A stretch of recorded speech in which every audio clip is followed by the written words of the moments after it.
In the last couple of months, I have heard on 3 separate occasions someone say to me, I'm not sure I really even believe in God anymore. It kind of surprises, given who those words came from. But it's like, seems to be a challenge that a number of people have, that have had faith in God and have come to a moment in time in their life where they said, I'm just not sure I believe this anymore. Hit pretty close to home just this week. Just yesterday, our family received news that someone who's a friend of our family and cherished was on vacation in New Orleans this week and was the victim of a random robbing, mugging, and Jacob was shot and killed. And it's just been really rough. And in the midst of that, family and friends and sharing videos, and Jacob was just so articulate in regards to his faith in Jesus and his calling others to that same faith in Jesus. And one of those that were part of the company of us who were grieving over Jacob's violent and way too early in his life death said, I'm not sure I believe in God anymore. Heard from somebody else who recently was dealing with an illness and said, I'm wondering if this illness is making an atheist out of me. A couple months ago, talked to somebody else who had just really seen a wreck occur in his life as a result of some of the choices he had made and some of the implications and ramifications of it. Said to me, I just don't think, Mark, I actually even believe in God anymore. In that situation, I had a conversation with this person. I said, well, tell me about that. And as he described his notion of what God was like, I said to him, I'm not sure I would believe in that God either.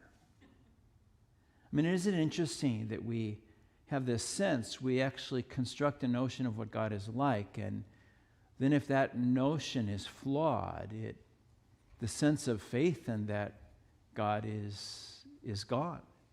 In the midst of a crisis, it just disappears. We're going to be walking through the Gospel of John for the next number of months. I've done lined up all of these sermons and themes all the way through till June. So we're going to try to really dig deep into the Gospel of John together. And it's really a remarkable gospel. People have said about the Gospel of John, it's a place where the water are so shallow that children can wade in them and so deep that elephants can swim in them. It really is remarkable. Regardless of where you are in terms of your faith, whether it's brand new or not, there's a richness and value in this gospel. For those of us who have been around for a long time, even then, there is just something that is surprising and new and rich, even if you just studied it recently, to go back to it again and again. This is really what we're going to do. We're going to walk through the Gospel of John together. And in the beginning of the Gospel of John, and in Corinthians, which Dave read, there is this reminder that Jesus is the exact representation of God. So this question about, is your notion of who God is it clearly and accurate enough that it can withstand heartache and brokenness and illness and loss? Or does that God just go away in the midst of the crisis? And the same thing can be true about who Jesus is. If Jesus is an exact representation of God, what are our notions of what Jesus is like? And we're going to be studying that during these months together. But I want to just set the stage for it with the text that Ben read for us and think about what Jesus is like. Well, there are all sorts of notions of Jesus that are out there. I mean, it is kind of a fun journey of exploration to see. There's a picture here of Jesus that is kind of, there's the Santa Claus Jesus, right? I mean, he knows when you've been bad or good, so be good for goodness sake, but he always comes with the presents, doesn't he? What if he doesn't come with the presents some Christmas? There's that notion, or there's this other notion of Jesus as kind of the hipster Jesus, I think people take these things all too seriously, frankly. I just don't know why they kind of get into it the way that they do. They just buy into it and say, that's the way it ought to be. Well, that won't work for me. And then there's another one that comes along. There's the political Jesus, or we should say the my political party Jesus, right? Whoa. And there is that sense of that's what Jesus is like. Jesus is aligned with me in regards to my politics and my convictions. And then there's what do we call it? The elevate Jesus, right? Kind of this sense of, you'll love Jesus. He loves basketball, by the way. You just get that piece of it. Or then there's the masculine Jesus. I mean, look at this one. This is a legit website, and Stephen Sawyer was actually quoted in a news piece there. So he's got this tattoo on, and it doesn't say dad, it's his father, which it ought to, right, if you read the text, actually. And there's that sense of it. Well, in this article, I found this most intriguing, is that Sawyer, this painting is called No Appointment Necessary. Don't know exactly what that means, but he did another one that was been used a lot, and it's called Undefeated. It portrays Jesus as a boxer in a boxing ring. Listen to what he said. This has been his journey into this kind of art. Originally, I did that for young people because I felt like they needed to see Jesus not as an emaciated, thin, worn out looking Savior. I wanted to do something that would give them a new way to interpret their love for Jesus of Nazareth. And then he used as the model, he said, it took me I looked through thousands of potential models for over 20 years before he finally found the right one, this gentleman right here. This is the right one. He said, what I was looking for wasn't a historically accurate representation of Jesus because I have no idea what Jesus looked like. It's just pure speculation. Then he added, I was looking for a beautiful specimen of a human being, and I feel like I found it. His goal, to help keep Christianity relevant instead of in the past. Now, I understand what he's trying to do. He's trying to boost appreciation for Jesus, but I don't know that that's the way to go. What if we actually went to the past and just tried to find out who Jesus really is, rather than create these notions or promises about what Jesus might look like that one day or another all too often come crashing down? Who is he? Jesus is the exact representation of God. Who is God? And before we get there, I think it is worth it for us to ask the question, so what does your picture of Jesus look like? Who is he? And I know everybody in this room is going to say, well, I got the right one, Mark. What if we don't? What if there's something flawed or broken or incongruent in who we think Jesus is? What if we don't? I'm convinced that mine is not entirely accurate. And I'm convinced that yours is not either. So what does it mean for us to take this journey that moves beyond, I like Jesus as long as he's wearing tats. I like you as long as you like what I like, Jesus. I can't imagine that you don't like what I like, and so I do like you. Or as long as you fit where I put you, Jesus, I like you if you stay there. Oh, what if we asked Jesus to introduce himself more completely and thoroughly and accurately to us? So that's where we're headed. This is a major text we have, the Gospel of John. Some of you may know that historically there have been images around each of the Gospels that kind of personify it or picture it. And the image in the ancient church was the image of the Gospel of John as an eagle. It's a text that soars. There's an exhilaration in it. It's lofty. It just reaches the heights in so many ways. That's where you get this sense of it being a book where a child can wade and an elephant can swim. It's worth the attention of anyone, whether you're a person with no faith or new faith or interested in taking your faith to a different level. And frankly, it's possible as we're introduced to Jesus, we may take our faith to a different level. It might be a higher level or even a lower level as we discover, you know what, I don't like Jesus as much as I thought I did. In fact, as we read through the Gospel of John, both of those choices are represented. People encounter Jesus, and some of them say, that's who I want, and others say, I want nothing to do with that Jesus. And so that's what happens as we dig into this, or we ask God to have happen for us, that we clearly know who this one is that tells us to follow him. As literature, this literature is beautiful, particularly the prologue that Ben just read for us. It's beautiful, free verse. Many theologians actually think it's an ancient musical composition. It sets up the whole book as statements about Jesus, and it's an overture, really, to the story of the rest of the gospel. Historically, the medieval church wore these 12 verses as jewelry around their wrists and around their necks, some of them did. It was, in the Roman church, it was often read over people during significant moments in their life. During baptism, John 1:1-18 would be read. In moments of extreme illness, John 1:1-18 would be read. In the Roman church, in Roman Mass, this was the final prayer. I mean, there's something really remarkable about these 18 verses that's been noted for centuries. So let's look at it again. Here's what I want to do. This is a participation activity. Ben read these verses to us, and I want to read them to you again.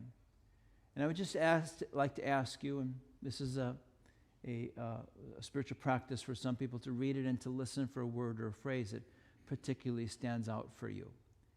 And so I'm going to read it. Now I want you to think of, what is a word or phrase that just stands out to me? And after I finish, I'd like you to turn to someone around you and say, this is what stood out to me. Here was a word that just came out. You don't have to explain the reason why. But just what was it? Okay, you ready for that? Hear the word of the Lord. In the beginning was the Word.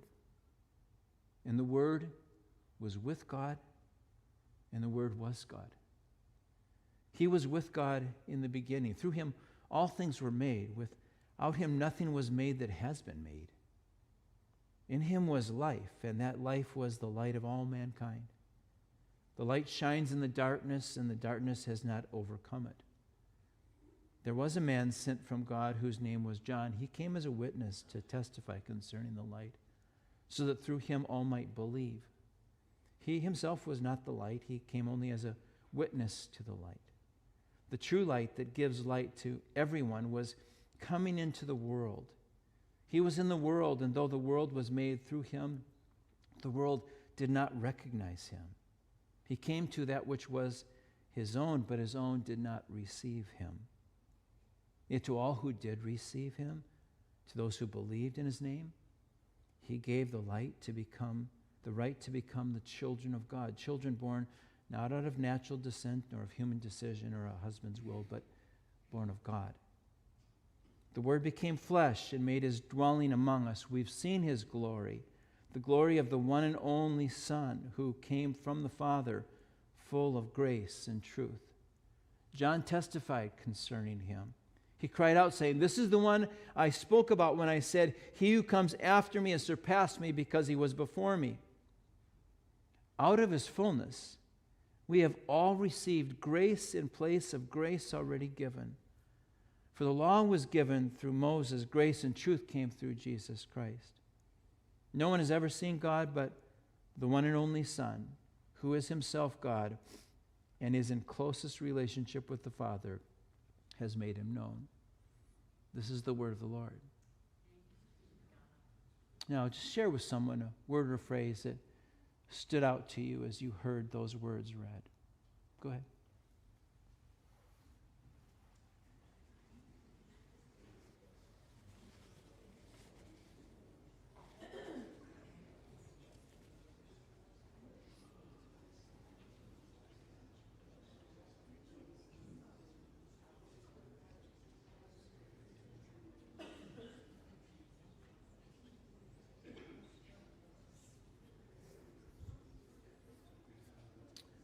All right, I'm curious too. Sorry, I didn't get to say anything anyway. What can you just throw out some of those words or phrases that struck you?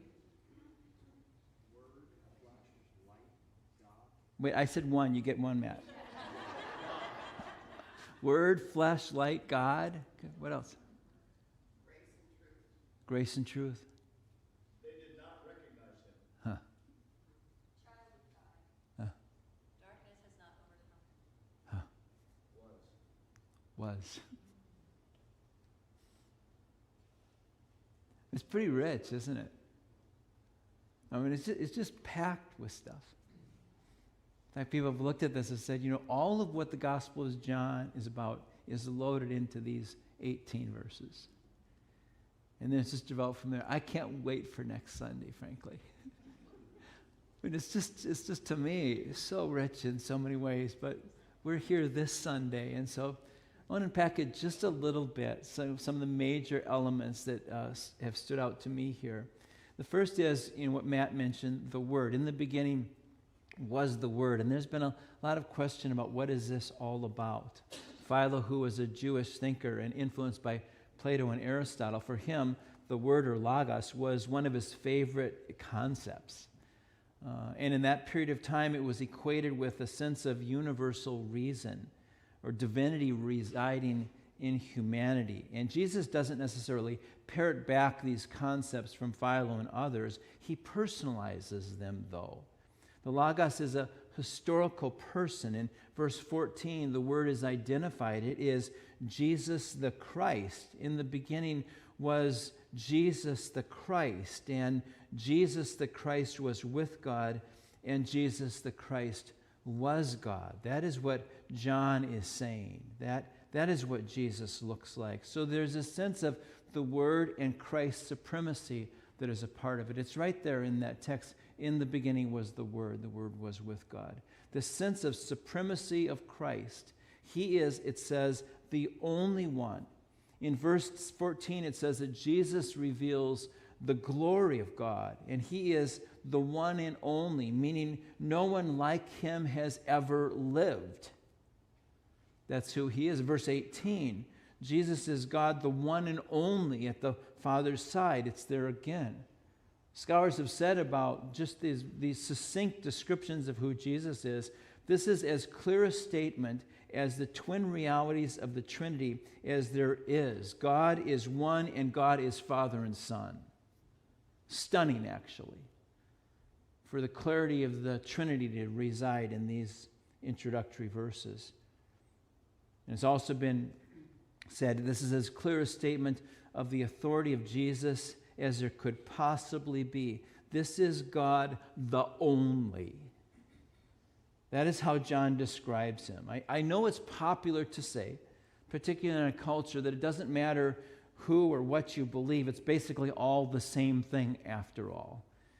When my daughter, our oldest daughter, got to the stage where she had grown up and she was going to own her own violin, full-size violin finally, we swallowed hard when we found out what the price was for that violin. And then I just thought, wow, the big part is over with. Now she has to pick a bow. And when I heard the price of a bow, I just wanted to say, don't you have anything cheaper than that? I mean, it's just a bow after all. And the musician that was just a guest, and he said to me, he says, you don't just pick anything up and play with it. Well, I concluded that the musician knew more than I did and wrote a really, really big check. Bows are not all just the same. And what John is saying here, who knew Jesus better than I do, he does, he did. John knows Jesus better than we do. He says this, you don't just pick out a belief and live your life based on it. You don't just pick one. That's what he's saying here. There's great clarity here. There is the one and only. That's where we start. Some things are simply legitimate while others are not. Imagine that. So all of these other notions of Jesus' identity, well, what can one say? I mean, swipe left. I mean, look there. Let's just that is not it. That's not it. My political Jesus, that's not Jesus. Hipster Jesus, I'm sorry, that's not Jesus. Santa Jesus, oh, I wish he was. That is not who Jesus is. Who is Jesus? Right there in Psalm 33. In fact, the word references Psalm 33. All of those that would have listened to John's gospel would have immediately thought of Psalm 33, verse 6. By the word of the Lord, the heavens were made, their starry hosts by the breath of his mouth. For he spoke, and it came to be. He commanded, and it stood firm. You can have hipster Jesus, Santa Jesus. I kind of like those sometimes, but this is the Jesus of whom John speaks. The Word is about Christ, the one and only, the supreme.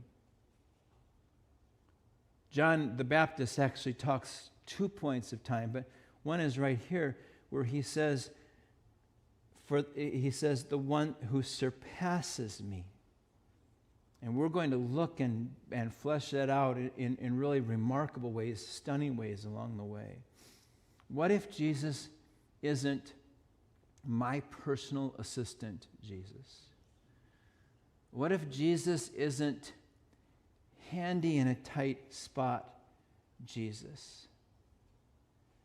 It will be no surprise when we get a few chapters into this gospel that we discover a group of people who have a high view of themselves, and they hear Jesus' claims and they say, we want nothing to do with that Jesus. And then there will be others who hear of this one who is described and lives as the one and only, and they will say, I'm more intrigued than I ever have been. See, when you get a sense of who Jesus is, there's a decision that needs to be made, and it's a significant one. And all of those people who say they like Jesus, some of them discover, thought I did, no, I don't. Others say, I was curious, and now I want to know more and more and more. This is Jesus and his supremacy. There's another element of this, and that is the word in Christ's proximity. And we see this in verse 14. It says, the word became flesh and blood and moved into the neighborhood. I like the way Eugene Peterson translates that verse. The Christian faith describes a baby born Christmas morning as the only. There is the only line in that manger. There is the only who has moved into the neighborhood. There's a sense of proximity. We witness a person, not an idea, not a philosophy, not a social construct. John 14, some have said, John 1 verse 14, is one of the most important verses in the Bible. And so we spent time on this during Advent as we reflected on the season. And Epiphany, as we realize that Jesus is present now, not just for us, but for the whole of humankind. The Word became flesh. This assertion actually would have stunned the Greek mind, for whom the separation of the divine spirit and the mundane world was an axiom of their belief. It was just as clear as could be, as crisp as there was. There is a divine, and here is where we live. God is there, and we are here. Let me just stretch Eugene Peterson's translation of this text even a little bit further. The Word became flesh and moved into the neighborhood, not into the church buildings in town. You see, I think that's where we come. We come here on Sunday mornings to meet Jesus. Well, guess what? You walk out the door, and there he goes with us. Jesus is resident in every place in our life. That's what it means for him to move into the neighborhood. He's moved into your life. He's in your workplace. He's in your friend group. He's in your studies. He's in your business dealings. That's where he is. I think the Greek mind is still ours, practically speaking. When we leave this building, Jesus stays here until I see him next Sunday or the Sunday after. No, he doesn't. He's closer than that. He's present in every aspect of life for those who call themselves followers of this Jesus. That relationship choice you're making, it matters to him. Those words that come out of your mouth, they matter to him. That selfish business decision, he's going to want to say something about that. That login to ChatGPT to write your paper, it matters. You don't close the door on Jesus. He wants your best for you. That means he intends to live with you. Jesus goes home with you. That anguish, that fear, that uncertainty, that matters to Jesus. That crushing sense that I don't know what to do next, he's right there with you in that. That's the Jesus that John is describing here. He wants peace for you. That means he intends to live with you. In him, all things hold together. Jesus goes with us into the heartbreak and the helplessness of our world. That is the proximity of the Word who has moved into the neighborhood. And beyond supremacy and proximity, there is Christ's intentionality as well. We get hints of it here. We'll see more later. Out of the fullness, we have all received grace in place of the grace already given. This is actually a breathtaking verse, and just next week we're going to see more of the dimensions of what that means. There's so much to say, but here it speaks of, in verse 4, of the fullness of Christ. And then as we track through the Gospel of John, we'll get to John chapter 10, verse 10. We know that where he says, I have come that you might have life and that you might have it abundantly and fully. We get to John chapter 20 and talks about the reason why he even wrote this book, so that you might believe and have life in his name. Christ's intentionality is that Jesus' presence in our life gives us life and fullness that we never have without him. The supremacy of Christ, the proximity of Christ, the intentionality of Christ, they're embedded in these 18 verses right here. Jesus is over us. Jesus is around us. Jesus is for us. Jesus is at the very center of everything. That's what John is saying.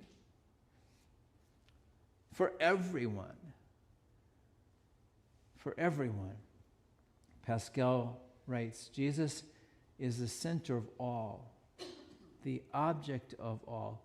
Whoever does not know him knows nothing aright, either of the world or of himself. So let's go on a journey together. We're starting this journey around the communion table with a reminder of who Jesus is. And we're going to continue on, as I said, on Sunday mornings. Next week, during the 9 o'clock hour, I would invite you to gather together if you want to dig deeper. We're going to do something. If Jesus does cause us to grow, and if we want to grow in our understanding of Jesus and our love for Jesus, how do you even mark that? What's the metric for it? We're going to talk about that next Sunday morning. What's the metric if I actually want to grow in my knowledge and understanding of Jesus? And then what are some tools that we can use with that? We're going to start that out, and we'll continue with the 9 o'clock hour to dig deeper, cover some of the themes that we cover here in this morning more richly and more deeply along the way.